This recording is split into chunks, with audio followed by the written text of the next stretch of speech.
Tinangka po ng mga militante na itumba yung mga barikada malapit sa batasang pambansa habang nagsosona si Pangulong Aquino. Kinailangan silang bombahin ng tubig para mapigilan ang kanilang pangabante. Nasa Commonwealth Avenue live si Ivan Mayrina. Ivan, kamusta na dyan ngayon?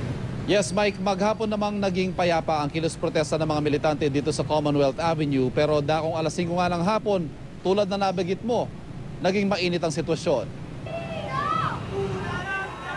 Mula sa kanilang pinagdausan ng programa sa tapat ng Ever Gotesco sa Commonwealth Avenue, nagmarcha mga militante palapit sa pwesto ng barikada ng mga pulis. Pagdating doon, hindi na nagaksaya ng panahon ng ilan. Pinagtutumba isa-isa ang mga konkretong harang.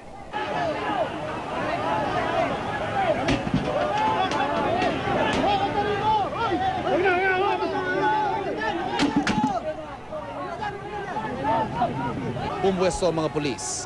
Ang mga militante, determinado at isinunod na mga bakal na harang na balot ng mga razor wire.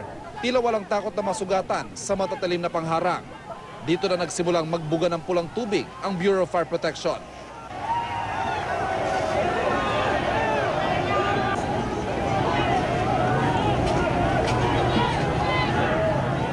Patuloy ang pag-abante ng mga ralista. Una nilang tinumba yung mga concrete barrier.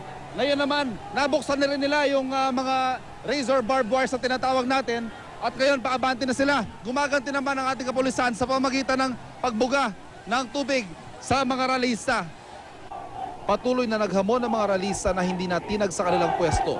Makalipas ang ilang minuto, humupa ang tensyon at kusang umatras sa mga militante. Pero hindi nagustuhan ng kinatawa ng Commission on Human Rights na nabasa rin sa pagbuga ng bumbero at nagawa pang sipain ang panangga ng isang pulis. Human rights violation yan. Hindi talaga makakapunta dito yan. Nauna rito inabangan buong maghapon ang pagsunog sa effigy ni Pangulong Noynoy Aquino bilang hold-upper umano ng sambayanan.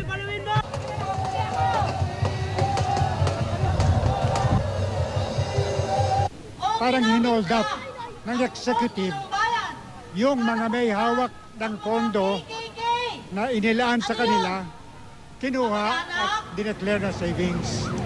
Mike, sa ngayon ay nakalis na mga ralista tulad ng inyong nakikita sa inyong mga screens ngayon. Yan yung kaninang pinwestohan ng mga militante habang sila nagsasagawa ng kanilang programa.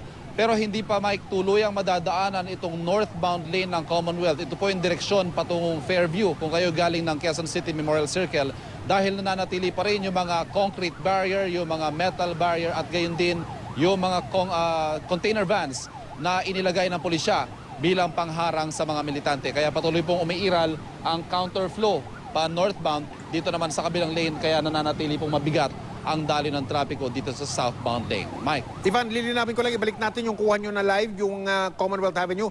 Yang sa kanan, yung mga may motor na bumabalik, ayun, yung wala masyadong sasakyan. Yan yung patungong Fairview? Yes, Mike. Oh, may mga, yan, itong mga motor lamang ang pinadadaan. Diyan pa naman maraming sasakyan pag ganitong oras. Oo, Mike, ito yung pag-uwi, oras ng pag-uwi ng mga kababayan natin. Yung Commonwealth. Oo, dapat. Hindi, pero hindi. Yun ba yung kulay dilaw, yung barikada? Hindi ba katuloy, yung mga nakamotor, bumabalik? Tama, Mike. Yung nakikita nyong kulay dilaw, yan yung barikada. Meron namang U-turn slot dito. May binuksan silang U-turn slot hindi pa para sa tinatanggal? mga motorsiklo. Hindi pa tinatanggal? Pero realista pa ba dyan? Wala na? Wala na, Mike. Wala na mga release ang wala tayong impormasyon pa sa ngayon kung bakit hanggang sa mga oras na ito hindi pa rin tinatanggal. Walang galaw, Mike. May crane naman yung MMDA pero hindi pa rin tinatanggal yung mga container van na inilagay nila mula kaninang umaga pa. O nga pala, Ivan, may mga na-aresto ba? Sa ating impormasyon, Mike, ngayon lamang nakakuha tayo ng text message mula sa bayan muna, meron daw 2 inaresto sa kanila pero hindi pa natin yan makumpirma mula mismo sa pulisya, Mike. Maraming salamat, Ivan Mayrina.